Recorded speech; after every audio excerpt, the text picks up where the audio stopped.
निवडणुकीपूर्वी घेतलेले निर्णय पुढे सुरू ठेवतानाच दिलेली आश्वासनं पूर्ण करण्यासाठी सरकारची दमदार कामगिरी सुरू झालेली आहे। आमचं सरकार आलं तर पुढील 5 वर्षात आम्ही काय काय करणार आहोत हे निवडणुकीत आम्ही सांगितलं होतं आणि मी आपल्याला सांगतो, आम्ही दिलेल्या आश्वासनाची 100% पूर्तता आम्ही करणार म्हणजे करणार। निवडणूक झाल्यावर प्रिंटिंग मिस्टेक म्हणून शब्द फिरवणारे राज्यकर्ते महाराष्ट्राने पाहिले आहेत। आम्ही प्रिंटिंग मिस्टेक वाली नहीं, पत्थर की लकीर वाले लोक आहोत। एकदा लिख दिया तो लिख दिया आणि आमचा शब्द म्हणजे काळ्या दगडावरची रेख, भगवी रेष आहे। जनतेने सुद्धा हे ओळखलं आणि म्हणूनच आमच्या पारड्यामध्ये मतांचा वर्षाव केला आणि लँडस्लाइड मॅन्डेट या ठिकाणी दिलं।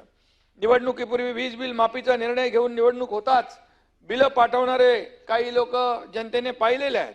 आता त्यांना विश्वासघात की नाही म्हणणार मी, पण हे लोक पाहिलेले आहेत। आमच्याकडून हे पाप होणार नाही। दिलेला प्रत्येक शब्द या पुढच्या 5 वर्षात महायुती सरकार पूर्ण केल्याशिवाय राहणार नाही। सगळं एक नाता भाऊ 5 वर्षाचा आपला अजेंडा असतो, त्यामुळे तुम्हाला आम्ही दिलेली जी वचनं आहेत, आश्वासनं आहेत, ती नक्की आम्ही पाळलो, त्याशिवाय आम्ही स्वस्थ बसणार नाही। कोणत्या योजनेला त्यांनी स्थगिती दिलेली नाही हे अजितदादांनी स्पष्ट केलं त्यांच्या भाषणात। मुख्यमंत्री देवेंद्रजींनी देखील स्पष्ट केलेलं आहे।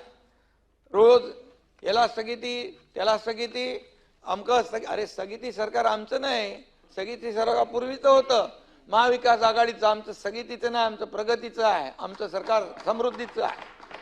आणि म्हणून सरकारच्या योजनांचे लाभ परिणामकारक पद्धतीने दिले जातील त्याबाबत अपप्रचार सुरू आहे। परंतु आमच्या लाडक्या बहिणी, लाडके भाऊ, सावत्र भावांच्या अपप्रचाराला बळी पडणार नाहीत। कारण मी निवडणुकीत सांगायचो, आम्ही मुख्यमंत्री माझी लाडकी बहीण योजना सुरू करतोय। विरोधक म्हणाले चुनावी जुमला आहे, कोर्टामध्ये गेले, स्टे मागण्याचा प्रयत्न केला, म्हणाले काय भीक आहे का, कुठून देणार पैसे, असं तसं अमकं तमकं खूप केलं।